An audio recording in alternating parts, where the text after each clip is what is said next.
नमस्कार, आप देख रहे हैं ग्लोबल इंडिया टीवी और मैं हूं आपके साथ प्रियांशु शर्मा। ये रुख करते हैं आज की तमाम खबरों पर। जबलपुर की पनागर थाना क्षेत्र अंतर्गत शहडोल धान कटाई के लिए आई नाबालिग 17 वर्षीय किशोरी को शादी का झांसा देते हुए क्षेत्र के युवक के द्वारा नाबालिग के साथ दुष्कर्म किया।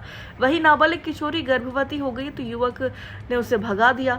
जहां किशोरी ने एक गांव में झाड़ियों में बच्चे को जन्म दिया है, जिसके बाद गांव वालों को सूचना दी गई और पुलिस ने नाबालिग किशोरी को और नवजात शिशु को अस्पताल में भर्ती किया है। जहां किशोरी ने बताया कि वह शहडोल से अपने कुछ साथियों के साथ पनागर खेत में धान कटाई के लिए आई हुई थी। इसी दौरान क्षेत्र में रहने वाले युवक से उसकी जान पहचान हो गई, जिसके बाद वह फोन में बात करने लगा।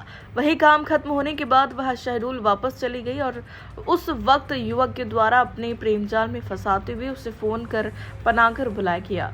वह घर में बिना बताए पनागर आ गई, जहां शादी का झांसा देते हुए युवक ने एक कमरे में उसके साथ शारीरिक संबंध बनाए।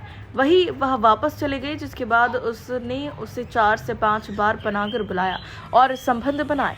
जब उसने शादी की बात कही तो वह आनाकानी करने लगा और वही वह गर्भवती हो गई। जिसके बाद वह युवक के घर पहुंची तो पता चला वह पहले से शादीशुदा है।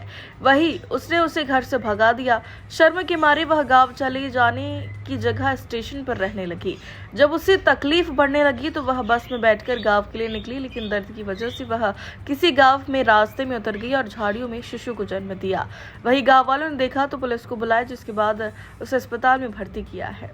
रांझी अस्पताल से सूचना मिली थी कि वहाँ एक बच्ची नौरोजाबाद उमरिया जिले की अस्पताल में भर्ती हुई है, जिसकी डिलीवरी हुई है और जो नाबालिग है उसे जब पूछताछ की गई तो उसने बताया कि नितिन गोटिया, जो हमारे पनागर क्षेत्र का बरौदा का रहने वाला है, उसके साथ उसने संबंध बनाए थे और उसी के दौरान उसके बच्चा पैदा हुआ है। हमने उसकी तलाश की और उसकी गिरफ्तारी की। प्रकरण में उसको जेल भेजा गया है।